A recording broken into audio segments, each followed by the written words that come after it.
ஒரு சிறிய குடும்பம். அந்த வீட்டின் மகிழ்ச்சி 2 வயது நிரம்பிய தன் முதல் மகன். அவன்தான் அம்மாவின் உலகம். காலையில் கண் விழித்ததும் அம்மா என்று ஓடி வந்து கட்டிப்பிடிப்பான். இரவில் அம்மாவின் மடியில்தான் தூங்குவான். காலம் நகர்ந்தது. அந்த அம்மா மீண்டும் கர்ப்பமானாள். பிரசவ நாள் நெருங்கியதால் வழக்கப்படி அம்மா வீட்டிற்கு செல்ல வேண்டிய சூழ்நிலை வந்தது. ஆனால் 2 வயது குழந்தையை உடனழைத்துச் செல்ல முடியவில்லை.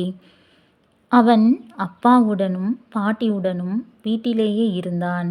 முதல் நாள் வீடு முழுவதும் அமைதியாக இருந்தது. ஆனால் அந்த அம்மாவின் மனம் மட்டும் அமைதியாக இல்லை. சாப்பிட அமர்ந்தாலும் மகனின் நினைவு. தூங்க முயன்றாலும் அவன் அம்மா என்ற அழைக்கும் குரல் காதில் ஒலித்துக் கொண்டே இருந்தது. ஒவ்வொரு நாளும் வீடியோ கால் வந்தது. திரையில் அம்மாவை பார்த்ததும் அந்த சின்ன பையன், அம்மா எப்போ வருவ என்று கேட்டான். அந்த ஒரு கேள்விக்கு பதில் சொல்ல முடியாமல் சிரிப்பது போல நடித்துக்கொண்டு அழுகையை உள்ளே மறைத்தாள். அவளுடைய வயிற்றில் இன்னொரு குழந்தை வளர்ந்து கொண்டிருந்தது.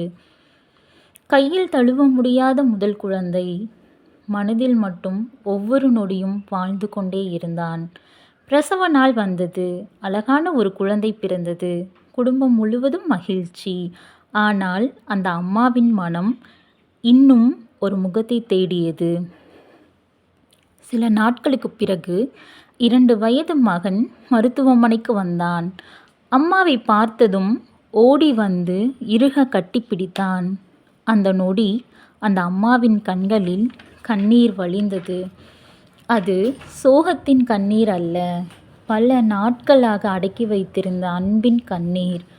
அவள் ஒரு கையால் புதிதாக பிறந்த குழந்தையையும் இன்னொரு கையால் முதல் மகனையும் அணைத்து கொண்டாள்.